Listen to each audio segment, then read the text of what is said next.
We're not porn stars anymore. No, that's not right. You said it wrong. I don't know why I'm here or what I'm doing. Did you ever want to know the dirty details of your therapist's life? Welcome to the Shrink Show. Hi, guys. Hey, friends. So, today we have an awesome guest, but first we need to say our quick spiel, and we apologize, but please like, subscribe, retweet, Share. What are all the words? What are Instagram, Insta? TikTok. Yeah, re-tick. I have all of those things on the internet. So if you guys could just like and share those, that would be great. We are so grateful for the comments we've already received. We really for are. the reviews we've already received. You guys are the best. But if you haven't done it already, feel free to do so right now at this very moment. At this very moment. It doesn't cost you anything. And honestly, just by sharing or liking or commenting, it really helps our algorithm know that we are doing a decent job because... And so others can find us because they don't know it, but our podcast is for everybody. Right. And we're kind of the best. Cheers. I'll drink to that. So today's guest... Every Wednesday, we have a new episode. Oh, yes. Yep. And today's guest on today's Wednesday. Yet to be determined. No. Oh, which Wednesday? Yes. I think I'm drunk already. We haven't even started. I know. Oh, man. Jamie's drinking at work again. This is the problem. I am not. Let's clarify that. She's not. And you're right. And our guest is so fantastic that I literally need to read a script because I got overwhelmed and I feel like she needs the proper introduction and all of the titles so you understand what glory you were about to listen to. Also, I want you to give the proper introduction, and then I want to give like the feels introduction. Because mine comes with reading words because it was too difficult for me to improv, okay? So we have with us today Dr. Crystal Morrison. Woo! Wayo. She holds a PhD in macromolecular science and engineering and a BS in chemistry. Basically, rocket scientist. Basically, rounds up. She has had successful leadership roles, including global R&D leader in a Fortune 500 company for 2 business units covering 11 unique market segments with over $2.5 billion in annual sales. So she's taken down the system. And from within. And in today's episode, you will hear her talk about has created Meerkat Village, which is, she co-founded this software company, and it's focused on leveraging technology to promote social and emotional wellness for children and families. Oh my God, that makes me so happy. And it's that village approach. Yes. She also is the founder of Everrise, which is a consulting firm to deliver innovative leadership and strategy solutions for technical organizations. And she's the badass mother to 3 extremely powerful leader children who are going to innovate and take over whatever they decide to take over. Oh, yeah. So I hope you folks enjoy her. I mean, seriously, I absolutely fell in love with her, and I think that you will too. And I can't wait for you to listen to everything she has to say because it's brilliant. Yay. Anyways, Crystal, still the best. Staying consistent. Here we go. Now we'll start. So today we already are having the best time. And it's literally been 5 minutes talking with Crystal. And I'm going to let Jamie, because once again, Jamie is the person who finds all of our guests. Yeah. Whatever. Because people like snaps for Jamie. Yeah, I know. Jamie. Very likable. So this is Crystal Morrison. She is a scientist. She is a mother. She is an entrepreneur. She basically does it all. And today she specifically is coming onto our podcast so we can just chat as 3 moms, but specifically so we can pick Crystal's brain as a mother of a child who is neurodivergent and just raising kiddos with disabilities. I Absolutely. love it. So Okay. tell us, how many kiddos do you have? I have three. I have three teenagers. I'm being put up for sainthood shortly, I think. But yeah, they are all breathing at this time. 14, 17, and 19. Yeah. Wow. Okay. And how many of them are neurodivergent or fall within that category? One. I do have two children who were adopted and have some pretty significant early trauma. So there comes a suite of things that we've navigated over the years, and one child that is neurodivergent and also has several mental health diagnoses also. Okay, so the two you adopted, which ages are those two? They're 14 and 17, and my oldest is 19. Yeah. Okay, so obviously, they are all remarkable in their own way, but they all come with their own uniqueness. So talk a little bit about what that looks like in your world and in their world, like how that fits. So, well, of my three children, none of them are biologically related. So that is unique because it's not like we can sit around in the household and say, that's you, or that's you, or that's you, that sort of thing, like that genetic thing. But all three children have very, very strong personalities in their own very unique and different ways. And it's been amazing to see them grow and kind of grow into their skin. But the dynamics of our household is this complete and total 20-year experiment in nature versus nurture, right? Oh, yeah. It's fascinating if you sit back and look at it. But yeah, all three kids have very strong personalities. They have these amazing strengths and areas, none of which I can claim to have anything to do with whatsoever. And then they have their own, just unique features that we have to kind of navigate through, whether it's being neurodivergent and having some sensitivities to specific things, to being like an exceptional leader that sometimes takes shape in a really difficult way as a 16, 17-year-old. So yeah, they're just these amazing personalities. But like I've said, it's been this 20-year long experiment, nature versus nurture. That's pretty fascinating. And I'm just honored to be mom of these three crazy humans, three amazing humans. Yeah. Well, I think it's so important too to not discredit I think sometimes we because there is that nature versus nurture, we discredit the things that we are putting into our children, right?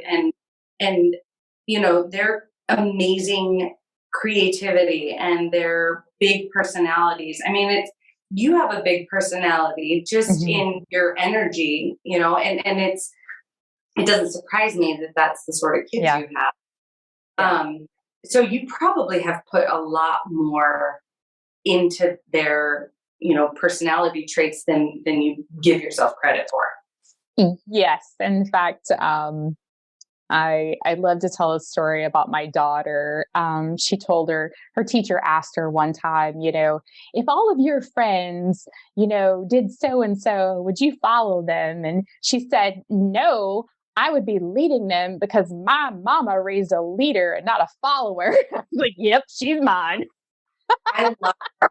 I do too. We both have daughters that are very similar. She is 100% my child. So you're totally right. You're totally right. There's an awful lot of me imprinted on my children. So, and I keep asking the questions, but I keep getting the questions. Yeah. Okay. And we haven't, up to this point in our podcast, we haven't used the word neurodivergent a lot. No. So I do think, it's important for us to kind of clarify that. And I'd love to hear how you explain it. And B, do you consider yourself neurodivergent as well? And if so, how? I've honestly never thought about that.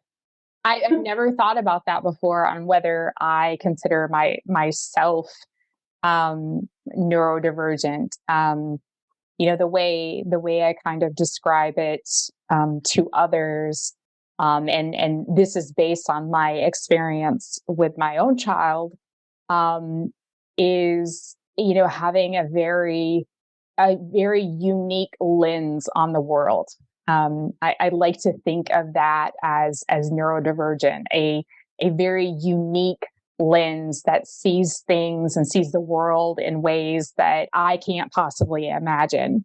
And that's the way I like to think of it, because there's nothing wrong with that lens per se. It's just a very different lens in how the world looks and feels and sounds around you. And so that's how I typically describe to people as what neurodivergence is. My puppy was just making an appearance. Sorry about that. But yeah, that's typically how I think about it, as a different lens on the world. I like that so much. Because I think oftentimes we attribute like ADHD and autism and whatever, we attribute the negative qualities, right? Those are what we focus on. You don't fit, you don't see the world the way normal people do. And it's that normal box that, I feel like this upcoming of neurodivergent folks is really trying to break free from. Agreed. Which I love, especially as strong personalities like yourself, who's trying to, break free from the tech molds or the scientific molds that we found ourselves in. And, I think that's why I think of it as a lens, because, my entire life has been about kind of upsetting the status quo. And I don't like the excuse of this is the way it's always been done sort of thing. And so, that's why I think of it as a lens, because I, as a human being, I have a certain lens on the world too. And part of the way I look at the world is that, status quo is kind of boring and not everybody thinks that way. A lot of people are very happy and content with status quo, and that gives them a lot of stability and comfort. So, again, I just believe it's like a very different lens on the world and their surroundings. Right. So then what I'm curious about, the therapist in me is like, and clearly it's whatever is permissible for your kiddo's story, but we're going to go back in time and start from the beginning, like childhood on up for your oldest. And from the mom's perspective, because this is what I get curious about, is in what ways did you start? Because it was your first child. Yeah. And all the questions that you have as a first time mom. And at what point did you start to catch on that your kiddo does live in a world in which they do see it with their own uniqueness, right? That how did you start to catch on to that? And what was that experience like for you? Oh, so I don't know that I've ever done a really good job of unpacking this, but for me, it was definitely those toddler years where it was really like something is different here. That I really started to notice that. And for me, being a first time mom, and I was also in the middle of my postdoc, and I was, trying to get my career off the ground and trying to juggle parenthood. I'm hearing. Yes. What's that? You had nothing but time. Yeah. I mean, just like loads of free time, ladies. I had nothing to do. Right. But, there was this immense amount of what the heck am I doing wrong? Like, I've read all the books and I was so prepared and I did all the things. And then, I like clearly my child is uncomfortable and not, conforming to the way other babies and toddlers should behave. And I'm getting calls on a daily basis from daycare that, they can't control him and he's been another child and so on and so forth. And just this overwhelming feeling of helplessness Yet also at the same time, knowing that my child is 98% of the time an absolute delight, who is verbal and sees things that I don't, and just really embraces the world in a different way. And so, it was around 2 to 3 years of age that I really started like trying to find any resource whatsoever to support myself and my child, because the conventional daycare classroom environment was just not working. But there was this overwhelming sense of frustration and loneliness, and being the mom of that child that's the problem, and really trying to find a way to get the help that I needed, and that my son needed. But it was very frustrating and lonely, without a doubt.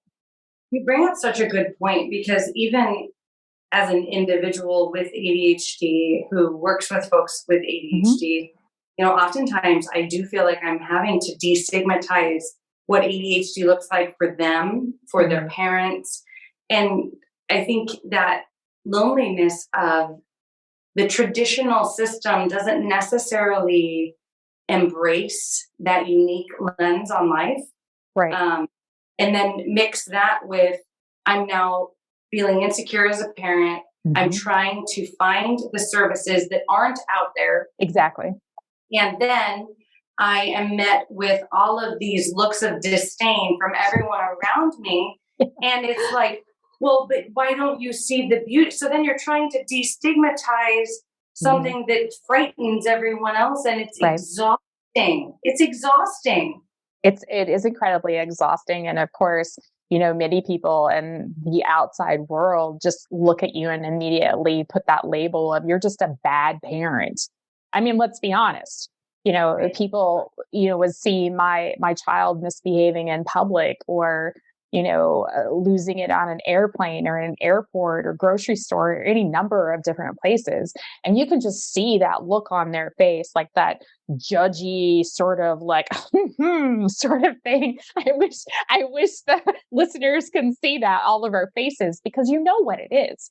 They are casting you as a bad parent who can't control their child, and not even giving you a second thought that perhaps it's the environment we're all in that your child just can't quite navigate and tolerate.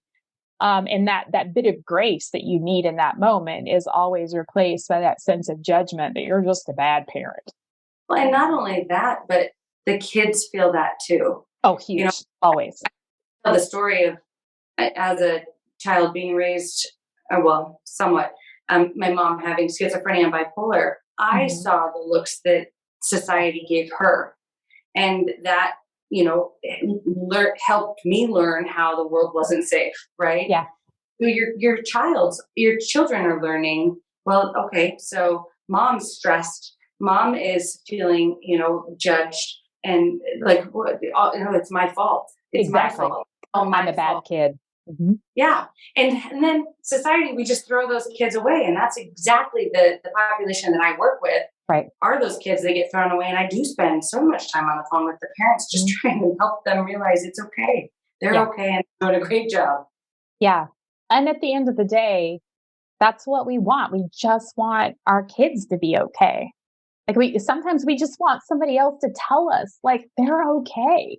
That just satisfaction and reassurance that it's not our fault, but that there is a place in this world for your child. We just want them to be okay. Not necessarily the straight A student or the gold medal gymnast, just okay, right?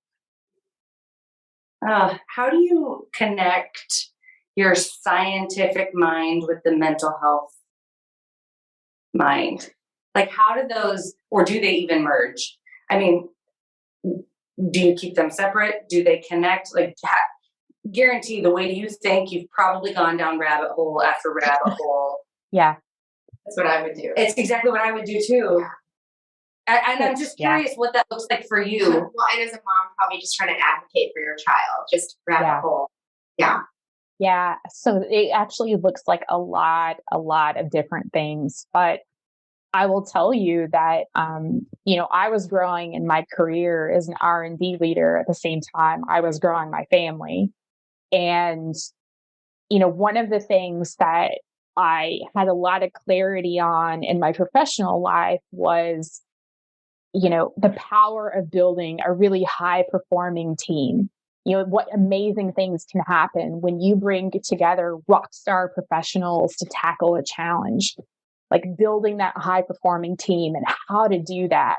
And the thing that I was always confronted with time and time again when it came to mental health, my own mental health, my children's mental health, and their care was these people surrounding my family consider themselves a treatment team, and yet they don't really work together as a high performing team. What?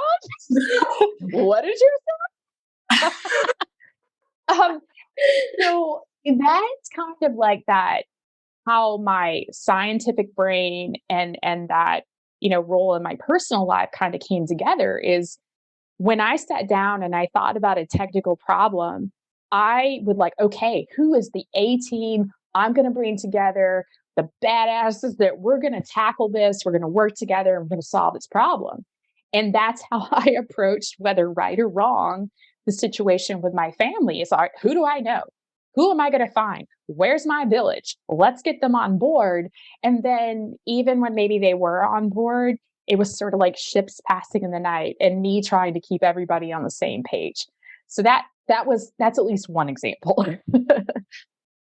Well, and how many times do you have to share the story over and over and over? Like I tell my parents, I'm like, seriously, I know it sounds tedious and I would not want to do it, but just start writing everything down, type it out so you literally can just hand your history to somebody and not have to constantly repeat it over and over and over and over, especially for these babies that have been adopted and have had trauma in their past.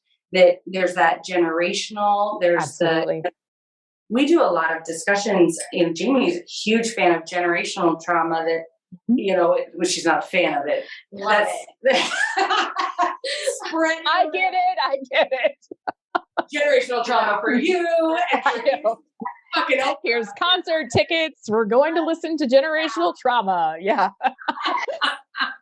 But mine came from my adoption story, just like your kiddos are adopted. And so I'm all about, I'm like, yes, there is nature and nurture.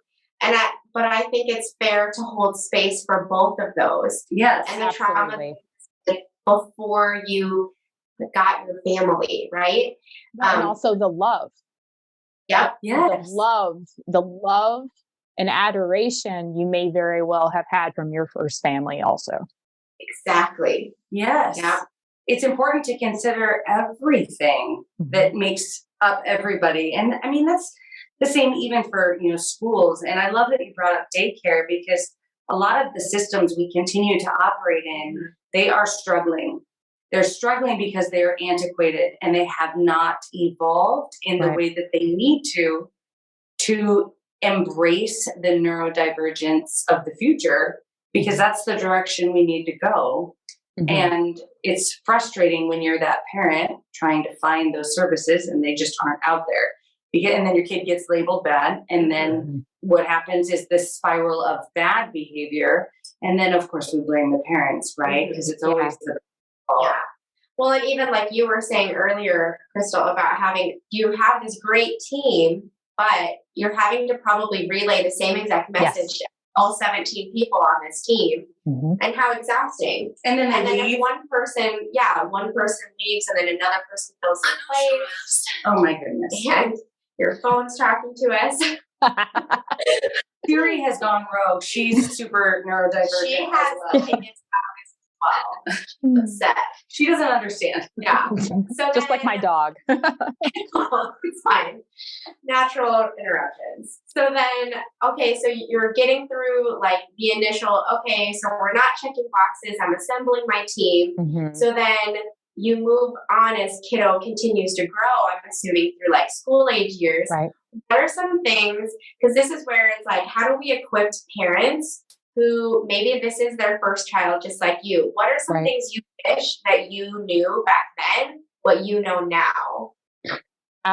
So one of the things that I often tell parents that I wish that I had believed more strongly, 15 years ago, is that number one, you are the subject matter expert on your child.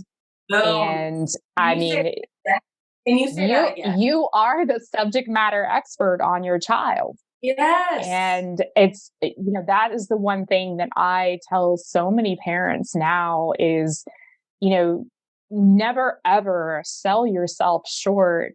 Your observations, your concerns, the things that you're noticing at home or in school, you know your child. And that can be so difficult when, the reality is there's oftentimes a lot of professionals that make parents feel like it really is their fault. Just even just common questions like, well, what's going on at home? That sort of thing. Now, I'm not going to fault that. It's a very fair question, but it often, especially a parent that's disempowered, makes them feel like, well, maybe there really is something going on at home. Like, maybe I'm just terrible, right? And so number one, you're the subject matter expert on your child and you have a voice for your child. And it's a hard thing to stomach sometimes, but it really is your duty to be that voice for your child. Even though it's overwhelming, even though it's frustrating, you are their voice. And don't be afraid about what people are going to think about you. You're doing what you truly believe is in the best interest of your child. And I wish that I had listened to that loud and clear 15 years ago. But being a parent is naturally an insecure thing anyway. Every day. I mean, I'm constantly like, what I run through this laundry list of, well, I fucked up there. Well, they're going to need to be there. Well, great. Every day. Just keeping therapists employed. Here we go. It's so funny that you say that because I was literally having a conversation with my husband an hour ago. I'm like, sometimes I really wish I just got a do-over. Maybe not for their entire life, but like maybe this glimpse, like just a do-over for that time period. I know. Always. But at the same time, we have to trust that things are unfolding as they should. And we are learning as they are. And that's the beauty of this journey that we all get to walk together. And how lucky are they to have you as their chosen parent? That's so amazing. And I guarantee you, they probably say that in their minds most of the time, right? Because teenagers don't say it out loud. No, teenagers don't. And I mean, it's an honor. It's an honor and a privilege to be able to parent these three human beings. But one of the things I've also tried to do a lot more over the past few years is, I know I mess up. I know I mess up, and I've tried to become much more transparent with my children. Again, now that they're teenagers, this is a little easier. But, just by saying like, Mom really messed that one up. I owe you an apology. I didn't trust you like maybe I thought I should, or like just really owning up to that. And I will tell you, that has had a tremendous impact on the level of honesty I get back from my teenagers. And them also recognizing that I don't know all of the answers. And I'm kind of willing to admit that. I think that's really important. Right, because you're creating your team. Yeah. Your home team. Yeah, my home team. Yeah. That's right. And it really starts with vulnerability. I had a student one time that was like, you admit your mistakes to your kids? And I'm like, yeah.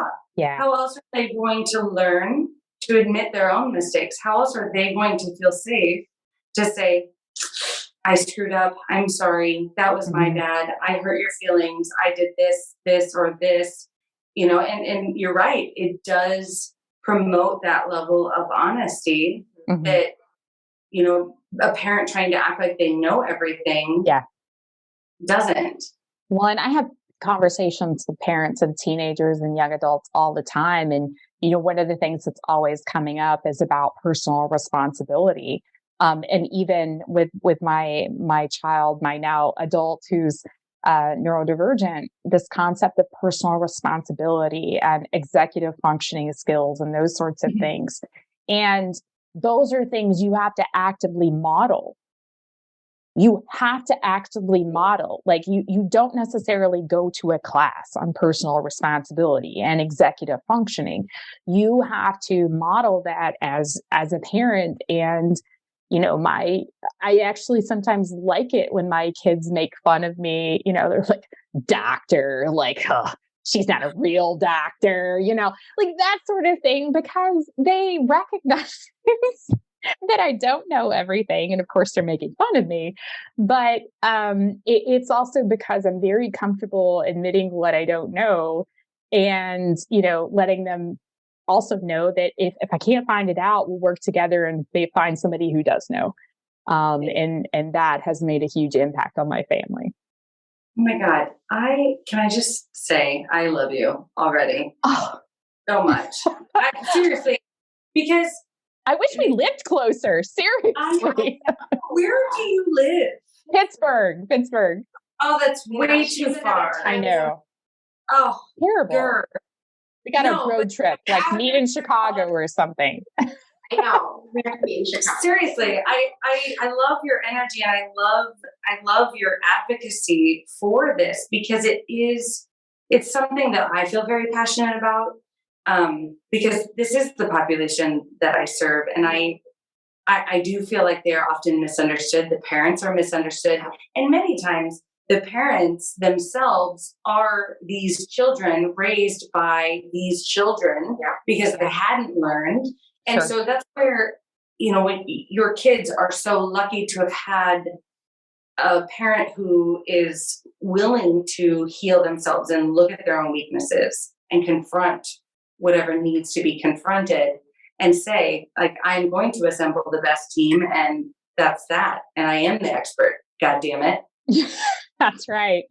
Well, and I will be very transparent and vulnerable and say that, this also comes from a place that, I, as a teenager and as an adult, struggled significantly with my own mental health challenges.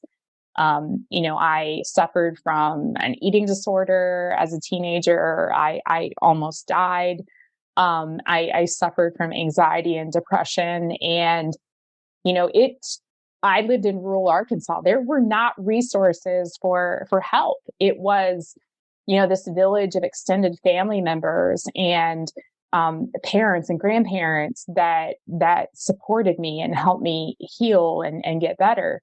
And so I know my own struggles that I've been through, and my family has a history of mental illness. And so I also have that lens as well, that, so much of what shaped me as an adult and how I parent and how I look at the world has been because of my own struggles as a teenager. And I'm also really open and honest about that with my kids. That way they don't feel like they're experiencing something that I don't understand. I certainly might not understand the shoes that they're in today in 2023, but I know the shoes I was in as a 13 and 14-year-old.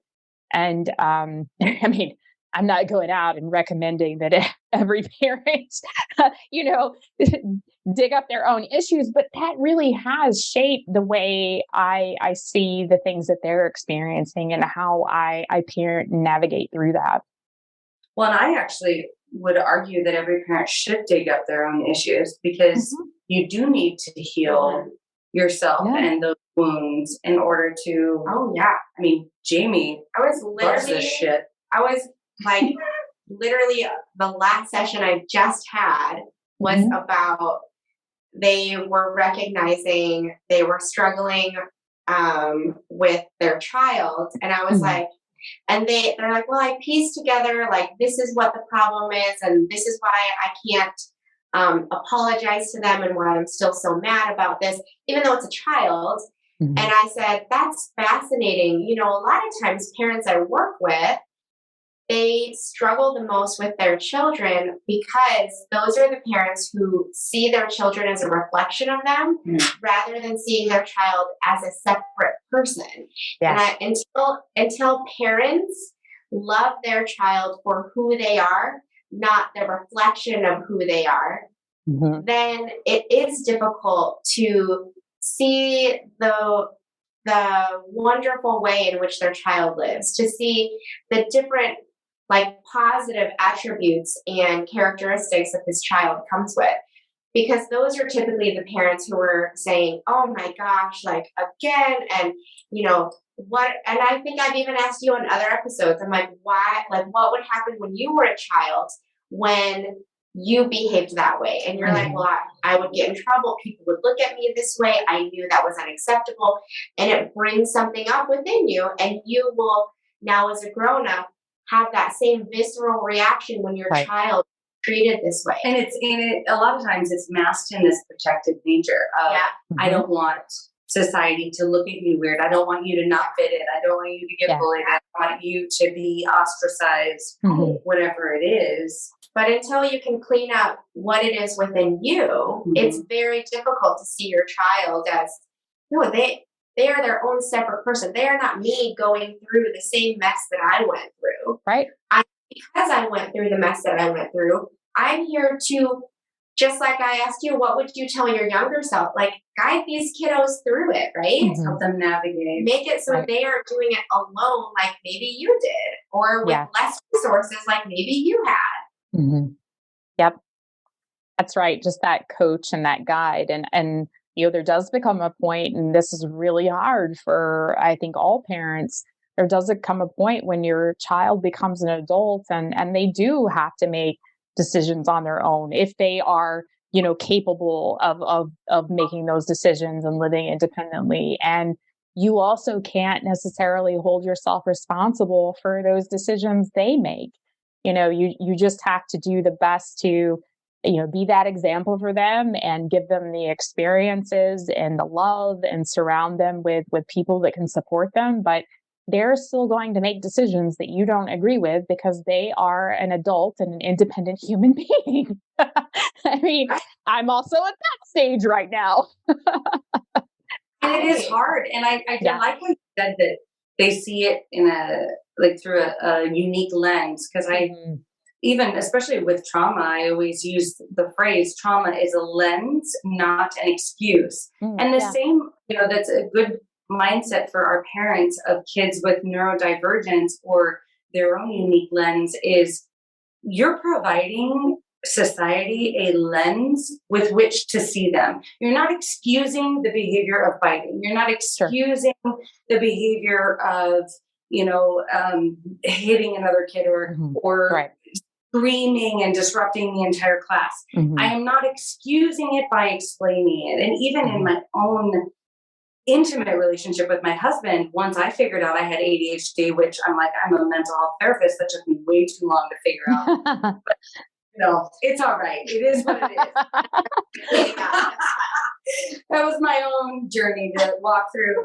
But even when I would explain to him, like, this, and I would even say, like, I'm not excusing what I did, but I am explaining this is why this is a struggle. This is why I am, you know, I can't clean up the whole kitchen when it is a huge mess because I become so overwhelmed that I just, like, I don't even know where to start and I panic and I just run away because I'm like, it's so messy. And he would get so frustrated because he's like, well, it's not hard. Well, but it is. Yeah, it is. And that's why I'm providing you the lens through which I see. Right. And then you can help me maybe process that a little bit better or give me a place to start. But I like that lens analogy a lot. Yeah. So what do you do, I guess, how all of this brilliant knowledge that you now have, both as a scientist and as a parent, how is that being applied to your world today, if at all? So it's a huge part of my world, because I took a lot of the challenges that I was having as a parent, and that, let's be honest, millions of other parents are having, and I channeled it into creating a new platform for parents to be able to connect all of their child's caregivers and providers and help them collaborate and communicate more effectively, and also, come up with strategies, and also, track the child's progress over time. So I did leave my corporate career a few years ago. My family was in pretty significant crisis at the time, and I had some different things I wanted to pursue. And so now I'm pursuing that work, Meerkat Village, full time, and it's giving me a really significant platform to be able to help other families. And I say not only help improve outcomes for the children, but I'm talking about back to this idea of empowering parents. Like, you are the subject matter expert on your child. The natural supports in your life are a part of your village. Really trying to empower parents and legal guardians of children. And so that's what I'm doing. It's a complete departure. You created? Yes. So that company that I created. It's called Meerkat Village. Meerkat Village. So, interestingly enough, meerkats, as they live in the wild, they live in these amazing, cohesive, collaborative communities where all of the adult meerkats help to raise the baby meerkats. And so, that idea, if we all behaved a lot more like meerkats, our children would probably be a lot better off. So that's the idea, Meerkat Village. And we've launched this past year and had several awards and recognition for social impact and innovation. And it's been a really amazing platform to not only help children, but empower those parents like myself. So is this something that parents access and put all of the information into, or is this something that specific agencies have to also have access to? So it's independent of an agency or an insurance. The parent or legal guardian downloads the platform and then invites in all of the caregivers and providers. And something that's very significant about the platform is that when that parent invites a caregiver, like you, Jamie, that workflow creates the HIPAA consent authorization form and release of information form, and the parent signs off on it electronically, and that's captured within the platform. So it's HIPAA and FERPA compliant. So I, as a parent, don't have to fax or email or mail you that consent form. It leverages my ability to do that, but then be able to invite you in. And so again, the parent is the owner of the village and invites all of those different people in that are supporting the child. I am like, you want so you love it? You love it. Oh my God. Can I just tell you honestly, Crystal, like yeah. I feel, obviously the audience can't, feel how I feel, but I feel it. Oh my God. I feel it on a guttural level. I love this shit so much. Feel it in your body, right? Okay. The therapist over here. No, I where do I notice? I notice it on like that guttural level of I'm so excited. And what I love so much about your story, Crystal, is seeing, this passion that you have for science as a kid turn into this passion for people and tech, right? And then, and I have goosebumps right now because then it turns into this trend, like setting, this amazing program, this one-stop shop for parents that can make it so much easier for them, streamline it, to parent and to feel confident and to feel like the experts. And it's like everything that you experienced along the way led you to this place. And that just excites the shit out of me. I love that. I love these stories. I so much do. Yeah, It's really exciting, but it has been, it goes back to what I started telling you about, that, science, that merger of science and mental health, that I really do thrive at that intersection of bringing together rock star people to tackle really, really tough problems. And this is an example of doing that. And this is by no means an overnight. I mean, we've been working on this for 4 years, and in the back of my head, I could have gone off and done a lot of other things, a lot more lucrative, but I just have this overwhelming sense that there are so many parents, millions and millions of parents, not just here in the United States, but around the freaking world, who are experiencing the same challenge. And we talk so much about collaborative care and integration of services and honoring the village and intersectionality of like really lived experiences, but we're not creating the systems that actually allow that to happen. And sometimes I think it's the person that's coming from the outside to just drop that freaking grenade and be like, bam, I got it. Like, we don't have to make this hard. And that's what we're trying to do. I know, but then What you are literally doing. it is. Yeah. It is. Like, well, I'm going to clean this up for the next generation, so they already have this tool at their disposal. And I That's like it because it's a simple step. Simple. You do this simple thing that is your expertise. Someone else does this simple thing that is their expertise. And that is how we get ahead. That is the brilliance. And the reason I had asked if you have your own neurodivergence is, I mean, you're quite the strong personality as well. So, you might have a little unique lens yourself. I know I do. Oh, I love this. I love this so much. Do you have? I think my lens is orange. Oh my God. Okay, so because my background is orange. it's so funny that you say that, because I took this color.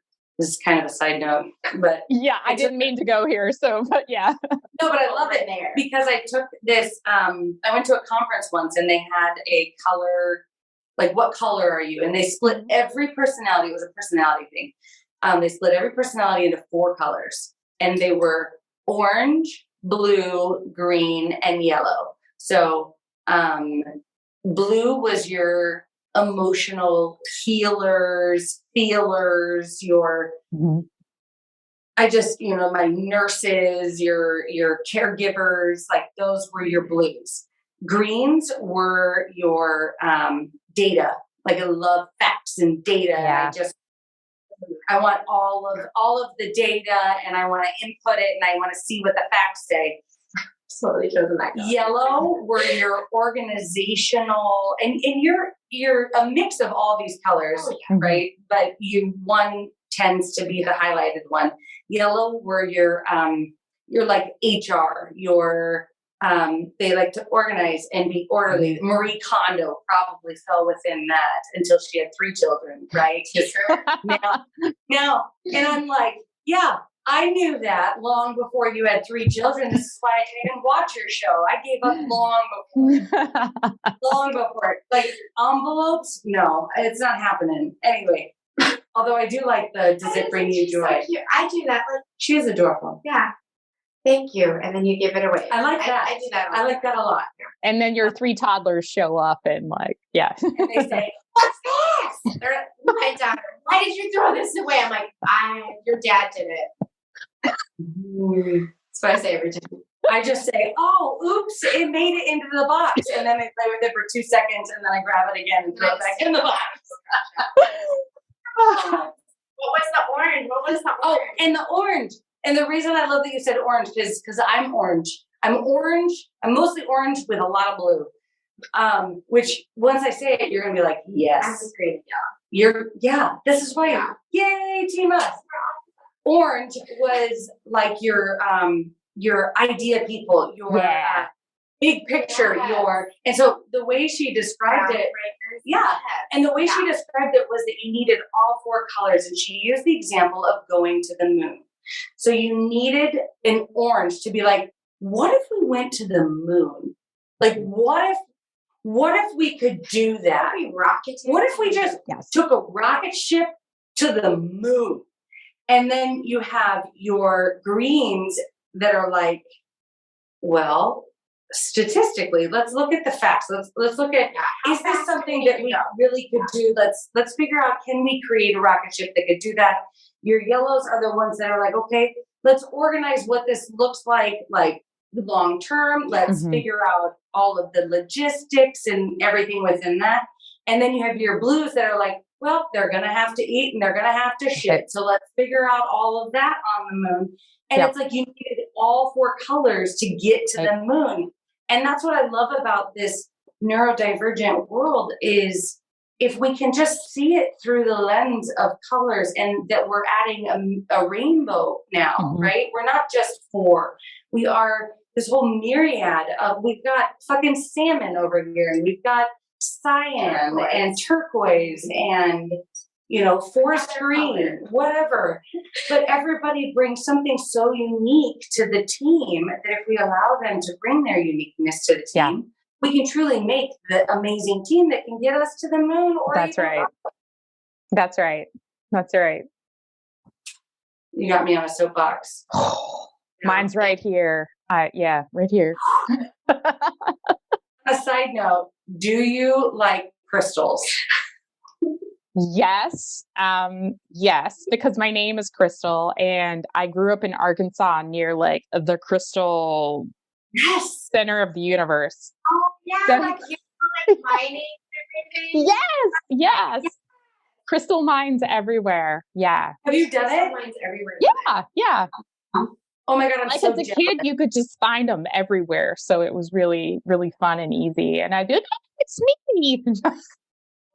Oh, I bet the energy is so lovely down there. It is. Oh. It's a very unique energy, but it is lovely. I love it so much. Also, I do have to ask, what is your astrological sign? Do you have a guess? I think you're a water sign. So my guess would be Pisces or Scorpio. Pisces. Pisces, yeah. That's crazy. God, as you're talking, like it was probably like 30 minutes ago. I was like, oh my God, I want to know when her birthday is. I want to know when her birthday is. How do I subtly ask, when is your birthday? No big deal. I love this so much. Okay, so we do have to share our mugs. We do this thing where we just randomly pick a mug and then we share it and we connect it to what we are talking about. Because we're therapists, and therapists typically drink coffee, but ours today have seltzers in them. Normally they have gin and tonics, but we were in a huge rush to get it together. So seltzers were a lot easier. And you have wine. Oh, you have wine. Because I have wine. Yay! Cheers. I love that our Zoom folks bring wine. Yeah. It's like the mom drink. You're classy. You are wine. I try to be classy every once in a while. Like there's a little window of classy. It's in there. I see it. I see you. It came with my lipstick and mascara, just for you ladies. That little window. There it is. There it is. So, okay, so my mug says, make today amazing. And honestly, I feel like it doesn't matter who you are, whether you are neurodivergent, whether you have made a mistake, whether you are a parent that feels overwhelmed, whether you are a provider who is trying to, find the services that don't exist for someone.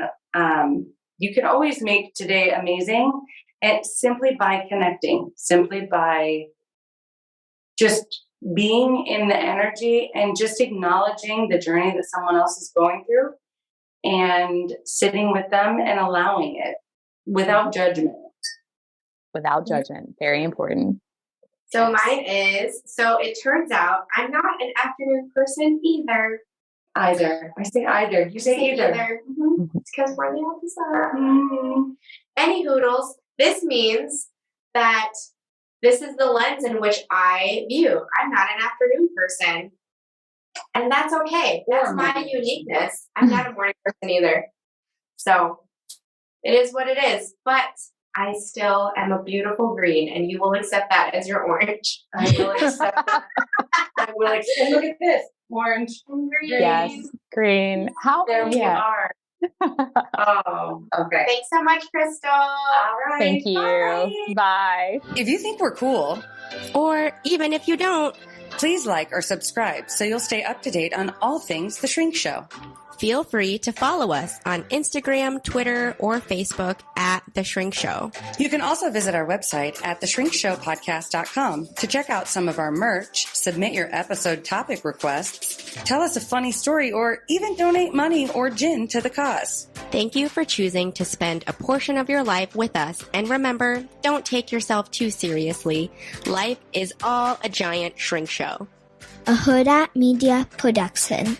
Side effects of listening to this podcast may include side aches or snorting from laughter, impromptu jazz hands, nodding in agreement even though you might be listening alone, an occasional "you said it, girl," and mild cases of existential dread. This podcast is strictly for entertainment and informative purposes only and is not intended or implied to diagnose, treat, or otherwise substitute for professional mental health, medical, legal, or other advice. Thank you.